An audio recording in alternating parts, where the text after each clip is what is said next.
बिस्मिल्लाहिर्रहमानिर्रहीम, अस्सलाम वालेकुम।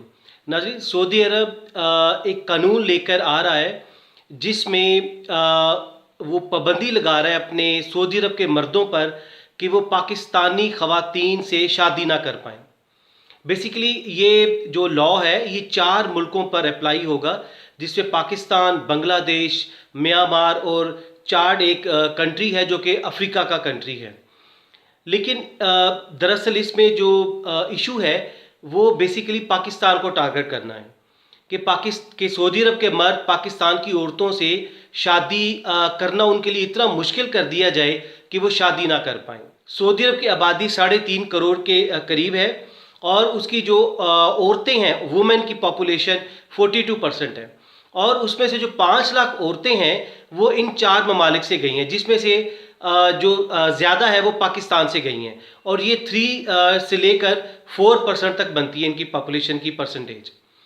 अब सवाल ये पैदा होता है कि ये कानून क्यों लाया जा रहा है, इसकी वजह, इसकी ज़रूरत क्यों पेश आई। देखिए, कानून जो लाया गया है इसमें ये कहा जा रहा है कि जो सऊदी अरब के मर्द होंगे जिनकी उम्र 40 से लेकर 65 साल के दरमियान होगी, वो शादी के लिए इन 4 ममालिक से शादी के लिए वो लड़की या औरत को ला सकते हैं। बेसिकली ये कानून इतना सख्त है कि जो सऊदी अरब का मर्द है कि अगर वो सोचता भी है कि प्लान करता है कि मैंने पाकिस्तान से किसी वुमेन को शादी करके लेकर जाना सऊदी अरब, तो इतना मुश्किल इस कानून को कर दिया गया है कि वो खुद ही थक हार के बैठ जाएगा। मिसाल के तौर पर उसके लिए ज़रूरी है कि एक तो उसकी 40 से लेकर 65 साल उम्र होनी चाहिए।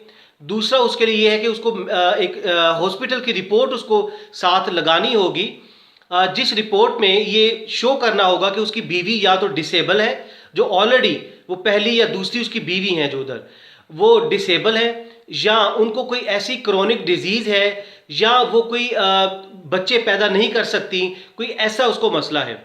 उसके बाद अगर हुकूमत समझती है कि ये बिल्कुल वेरीफाइड है, उसके बाद उसको इजाज़त दी जाएगी कि वो पाकिस्तान से किसी औरत को शादी करके वो सऊदी अरब लेकर आए।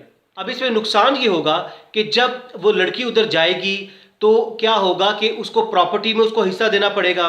उसके अलावा उसकी जनरेशन चलेगी आगे, जिससे सऊदी अरब ये इस चीज़ से खाइफ है कि उधर पाकिस्तानी औरतों की तादाद बढ़ती जा रही है और उनकी नस्ल भी बढ़ती जा रही है, जो कि हो सकता है कि आने वाले 10-20 सालों में इनकी रॉयल फैमिली के इक़्तिदार पर जो लोग बैठे हों वो पाकिस्तानी हों। तो एक तो ये वजह है कि वो खाइफ हैं कि पाकिस्तानी वुमेन को जो शादी करके लेकर जाएं, इस चीज़ से इन मर्दों को डिस्करेज किया जाए। देखिए, पाकिस्तानी जो सऊदी अरब में रह रहे हैं, जो काम कर रहे हैं, वो तकरीबन 1 मिलियन के करीब हैं। लेकिन जो नोटेबल पाकिस्तानीज़ हैं जो उधर अहम ओहदों पर बैठे हैं, मिसाल के तौर पर राहिल शरीफ जो जॉइंट इस्लामिक फोर्सेस के चीफ भी हैं, वो हैं। इसके अलावा एक अकबर ख़ान न्याजी हैं जो मिलिट्री के फिजिशियन हैं, जिनका रॉयल फैमिली में बड़ा असर व रसूख है। इसके अलावा पास्ट में अब्दुल्ला आलम रह चुके हैं, जिनको सऊदी अरब के जो रॉयल फैमिली है उसमें उनको बहुत अहमियत दी जाती है।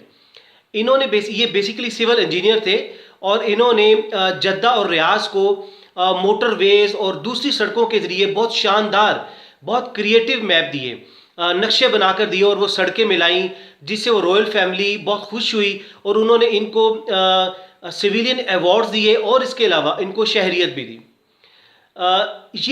इसके अलावा और बहुत सारे पाकिस्तानीज़ उधर बहुत अहम ओहदों पर फाइज हैं। इवन नवाज शरीफ को आप देख लीजिए, ये भी जब सेल्फ एग्जाइल में गए उधर, तो ये भी रॉयल फैमिली के पास रहे।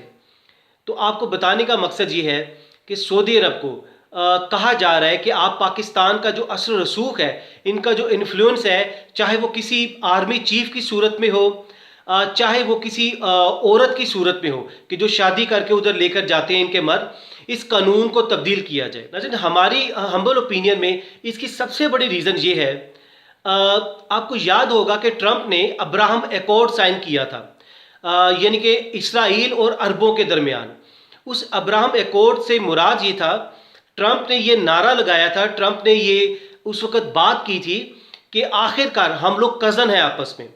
कज़न से मुराद ये है इस अब्राहम एकॉर्ड को इब्राहिमी मुआहिदा का नाम दिया गया था, यानी हज़रत इब्राहिम अलैहिस्सलाम से।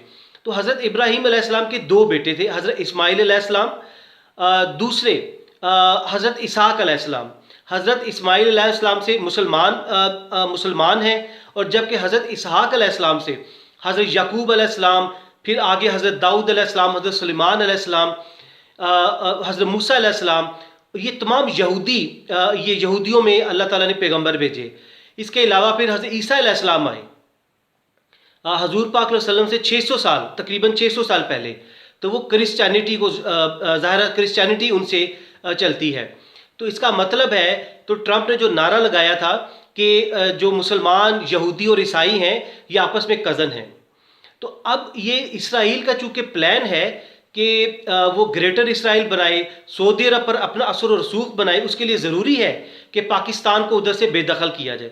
पाकिस्तान के बच्चे, पाकिस्तान की औरतों को और पाकिस्तान के जो भी अहम ओहदों पर लोग बैठे हैं उनको आहिस्ता आहिस्ता इनका कानून बनाया जाए और इनको इधर से निकाला जाए। अब ये होगा कि इसराइल चूँकि ग्रेटर इसराइल बनाने जा रहा है, तो वो अपनी तमाम औरतों को यही कज़न का नाम देकर सऊदी अरब में लेकर आएगा, अरब ममालिक पर लेकर आएगा, उनके साथ शादियाँ करवाई जाएंगी और फिर उनकी नस्लें चलाई जाएंगी, और उनको उन तमाम रॉयल के ओहदों पर बिठाया जाएगा, ताकि इसराइल अपना आने वाला जो मुस्तकबिल है उसको हर तरफ उसको यहूदी बच्चे मिलें, यहूदी औरतें मिलें, हर जगह पर इसराइल और यहूदी उनको दिखाई दें। तो ये असल प्लान है इस कानून को बनाने का। ये हमारी हम्बल ओपिनियन है कि हम इसको इस तरह समझते हैं, लेकिन जो तमाम जियोपॉलिटिकल एनालिस्ट हैं वो इसको कह रहे हैं कि ये जियोपॉलिटिकल इशू नहीं है, लेकिन हमारी ओपिनियन में ये जियोपॉलिटिकल इशू है, बहुत अहम है कि इससे नस्लें चलनी हैं। उन्होंने पाकिस्तानी औरतों को पे पाबंदी लगाई है कि ऐसा सख्त कानून बना दिया है कि वो पाकिस्तानी औरतें उधर ना जा सकें और पाकिस्तानी नस्लें आगे ना चल सकें।